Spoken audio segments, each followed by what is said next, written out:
2 Chronicles chapter 28. Ahaz was 20 years old when he became king, and he reigned in Jerusalem 16 years. Unlike David his father, he did not do what was right in the eyes of the Lord. He followed the ways of the kings of Israel and also made idols for worshiping the Baals. He burned sacrifices in the valley of Ben-Hinnom and sacrificed his children in the fire, engaging in the detestable practices of the nations the Lord had driven out before the Israelites. He offered sacrifices and burned incense at the high places, on the hilltops, and under every spreading tree. Therefore the Lord his God delivered him into the hands of the king of Aram. The Arameans defeated him and took many of his people as prisoners and brought them to Damascus. He was also given into the hands of the king of Israel, who inflicted heavy casualties on him. In one day, Pekah, son of Remaliah, killed 120,000 soldiers in Judah, because Judah had forsaken the Lord, the God of their ancestors. Zikri, the Ephraimite warrior, killed Maaseiah, the king's son. Azrikam, the officer in charge of the palace, and Elkanah, the second to the king.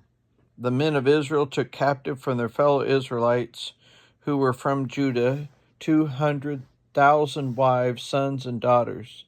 They also took great deal of plunder, which they carried back to Samaria. But a prophet of the Lord named Oded was there, and he went out to meet the army when it returned to Samaria. He said to them, "Because the Lord, the God of your ancestors, was angry with Judah, he gave them into your hand.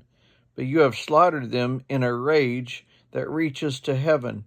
And now you intend to make the men and women of Judah and Jerusalem your slaves?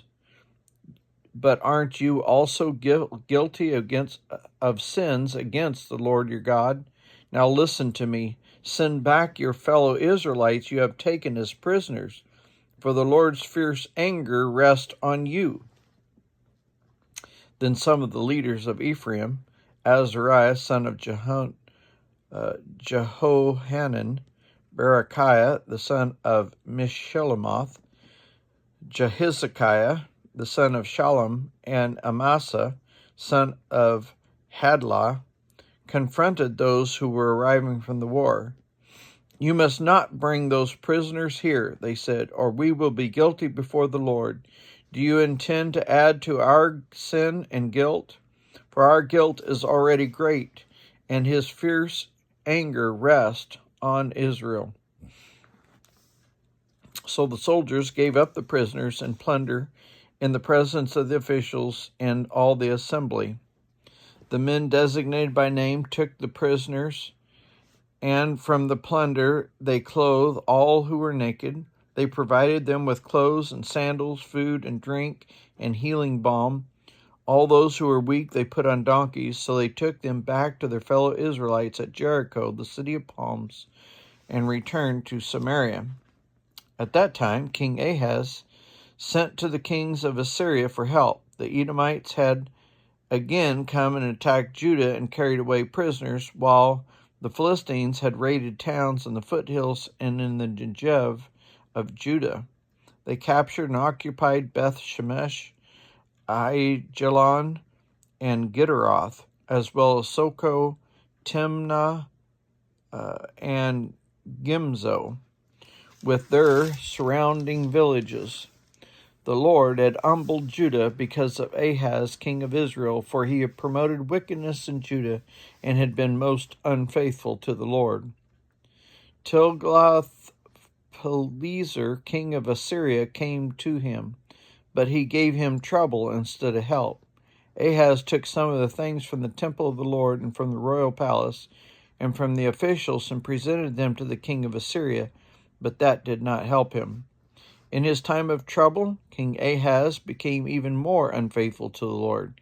He offered sacrifices to the gods of Damascus, who had defeated him, for he thought, "Since the gods of the kings of Aram have helped them, I will sacrifice to them, so they will help me."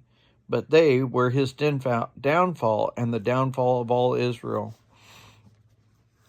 Ahaz gathered together furnishings from the temple of God and cut them in pieces. He shut the doors of the Lord's temple, and set up altars at every street corner in Jerusalem. In every town in Judah he built high places to burn sacrifices to other gods, and aroused the anger of the Lord, the God of his ancestors. The other events of his reign and all his ways from beginning to end are written in the book of the kings of Judah and Israel.